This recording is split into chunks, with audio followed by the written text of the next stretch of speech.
CGP protest को भड़काने की कोशिश में पाकिस्तान। क्या अब ईरान और सऊदी में होगी सीधी जंग? क्या अमेरिका के हथियार खत्म हो रहे हैं? ट्रंप से मुलाकात करेंगे लेबनान के राष्ट्रपति।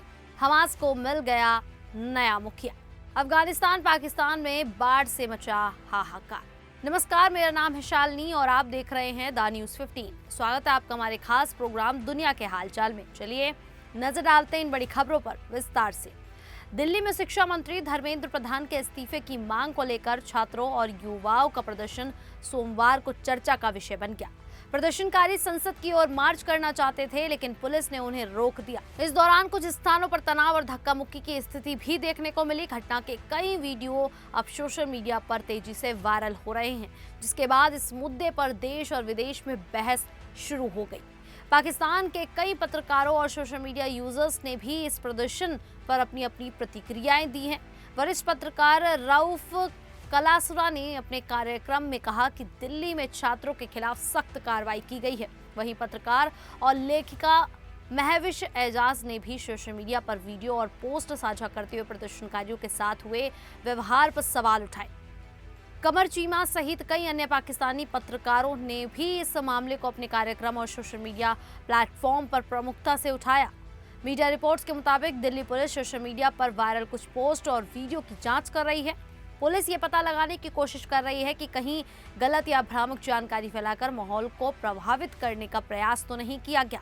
जांच के लिए सीसीटीवी फुटेज, मोबाइल वीडियो और अन्य डिजिटल सबूतों की मदद ली जा रही है। पुलिस का कहना है कि जांच पूरी होने के बाद आवश्यक कानूनी कार्रवाई की जाएगी। वहीं 20 जुलाई को यमन में हूती विद्रोहियों और सऊदी अरब के बीच तनाव फिर बढ़ गया है। हूतियों ने सऊदी अरब के खिलाफ समुद्री नाकाबंदी की धमकी दी है। वहीं यमन सरकार ने हूतियों को खत्म करने का ऐलान कर दिया है। सऊदी अरब ने भी सख्त कार्रवाई की चेतावनी दी है। यमन की प्रेसिडेंशियल लीडरशिप काउंसिल के अध्यक्ष रशाद अल अलीमी ने कहा कि यहूदियों द्वारा पैदा की गई पीड़ा अब खत्म करने का समय आ गया है।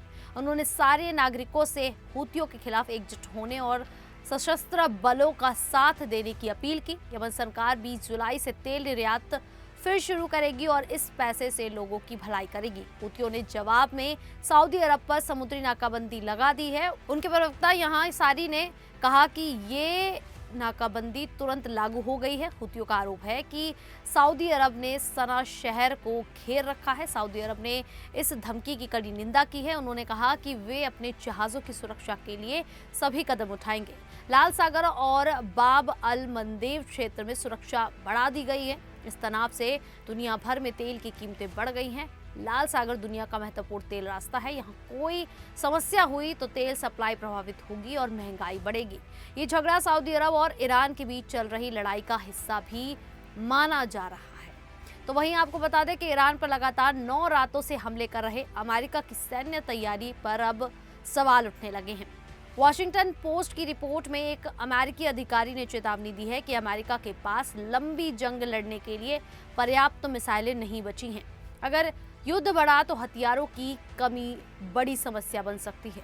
अमेरिका ने ईरान पर हमले जारी रखे हैं। राष्ट्रपति डोनाल्ड ट्रंप ने कहा है कि ईरान को जोरदार जवाब दिया गया है और उसकी सैन्य ताकत को भारी नुकसान पहुंचा है। जॉर्डन के एयरबेस पर ईरानी हमले में अमेरिकी सैनिकों की मौत के बाद ये कार्रवाई की गई। रिपोर्ट के अनुसार अमेरिका के पास लंबे समय तक लड़ाई जारी रखने के लिए एयर डिफेंस और लंबी दूरी की मिसाइलों का भंडार कम हो गया है।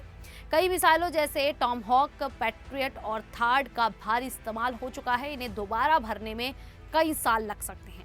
अमेरिका मध्य पूर्व में और लड़ाकू विमान भेज रहा है। जर्मनी से F-16 और ब्रिटेन से F-35 विमान क्षेत्र में पहुंचाए जा रहे हैं। इस तनाव से लाल सागर और हॉर्मुज स्ट्रेट में जहाज़ों पर खतरा बढ़ गया है। ईरान ने चेतावनी दी है कि अमेरिकी हमले जारी रहें तो तेल और गैस का सुरक्षित परिवहन मुश्किल हो जाएगा। विशेषज्ञों का कहना है कि अमेरिका लंबे युद्ध के लिए पूरी तरह तैयार नहीं दिख रहा है। वहीं आपको बताएं कि लेबनान के राष्ट्रपति जोसेफ आउन मंगलवार को वॉशिंगटन में अमेरिकी राष्ट्रपति डोनाल्ड ट्रंप से मिलने वाले हैं। ये उनकी 4 दिन की अमेरिका यात्रा का आखिरी दिन है। इस मुलाकात का मुख्य मकसद लेबनान में स्थायी शांति स्थापित करना है।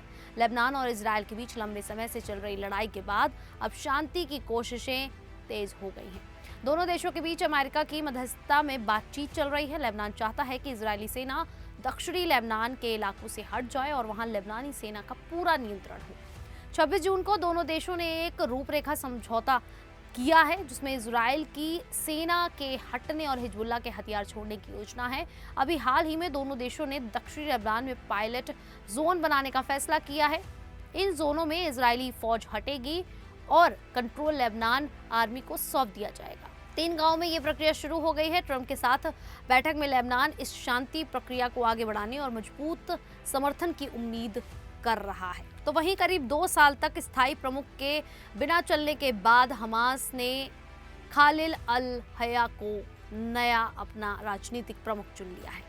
ये फैसला ऐसे समय में आया है जब गाजा में इजराइल और हमास के बीच युद्ध जारी है और संगठन के कई बड़े नेता मारे जा चुके हैं। अक्टूबर 2024 में हमास प्रमुख याह्या सिनवार की इजरायली हमले में मौत हो गई थी। इसके बाद संगठन को एक व्यक्ति की जगह 5 सदस्यों की समिति चला रही थी।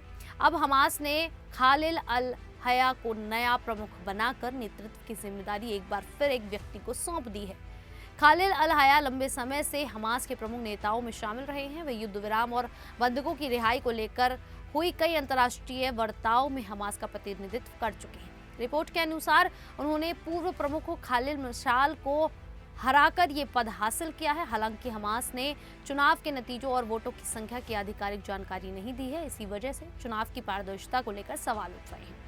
कुछ विश्लेषकों का मानना है कि युद्ध के माहौल में संगठन के सभी वरिष्ठ सदस्य चुनाव प्रक्रिया में शामिल नहीं हो पाए होंगे। अल हया फिलहाल कतर में रहते हैं और हमास के राजनीतिक मामलों को संभालते रहे हैं। इजराइल पहले भी उन्हें निशाना बना चुका है, लेकिन वे कई हमलों में बच गए हैं। वहीं अफगानिस्तान में अचानक आई बाढ़ से कम 20 लोगों की मौत हो गई है और 100 से ज्यादा लोग लापता हैं। बाढ़ पूर्वी प्रांत नूरिस्तान के पारुन शहर और आसपास के इलाकों में आई। घर, खेत और सड़कें बुरी तरह प्रभावित हुई हैं। Afghanistan national disaster management authority के प्रवक्ता यूसुफ हमात ने बचाव अभियान चलाने की जानकारी दी और लोगों से जोखिम वाले इलाकों से दूर रहने की अपील की। सरकारी प्रवक्ता जबीउल्लाह मुजाहिदीन ने भी दुख जताया। अफगानिस्तान में बाढ़ और भूस्खलन का खतरा सालों से बना रहता है। पिछले साल 300 से ज्यादा और इस साल की शुरुआत में 110 लोगों की मौत हो चुकी है। जलवायु परिवर्तन, जंगलों की कटाई और कमजोर इमारतों के कारण नुकसान ज्यादा होता है। मौसम विभाग ने 10 प्रांतों में और भारी बारिश की चेतावनी दी है। पाकिस्तान के खैबर पख्तूनख्वा प्रांत में भी भारी बारिश और बाढ़ से 12 लोगों की मौत हो गई। इसमें 5 बच्चे शामिल हैं। 18 लोग घायल हुए हैं। पेशावर, खैबर, मर्दान, बुनेर आदि जिलों में घरों की छतें गिरने और बाढ़ में बह जाने से हादसे हुए। 14 घर क्षतिग्रस्त हो गए। प्रांतीय आपदा प्रबंधन प्राधिकरण बचाव कार्य चला रहा है। पाकिस्तान मौसम विभाग ने 25 जुलाई तक और बारिश का अनुमान जताया है। पीडीएमए ने लोगों से अनावश्यक बाहर निकलने और नदियों से दूर रहने की सलाह दी है। दोनों देशों में प्राकृतिक आपदाएं आम हैं। सरकारें राहत कार्य तेज कर रही हैं, लेकिन लंबे समय में मजबूत इंफ्रास्ट्रक्चर और जागरूकता की जरूरत है। खैर, पाकिस्तान और अफगानिस्तान की स्थिति को लेकर आप लोगों की क्या राय है, आप हमें कमेंट करके जरूर बताएं। अभी के लिए इतना ही। फिर हाजिर होंगे ऐसी ही देश और दुनिया से जुड़ी बड़ी खबरों के साथ। तब तक के लिए देखते रहिए द न्यूज़ 15।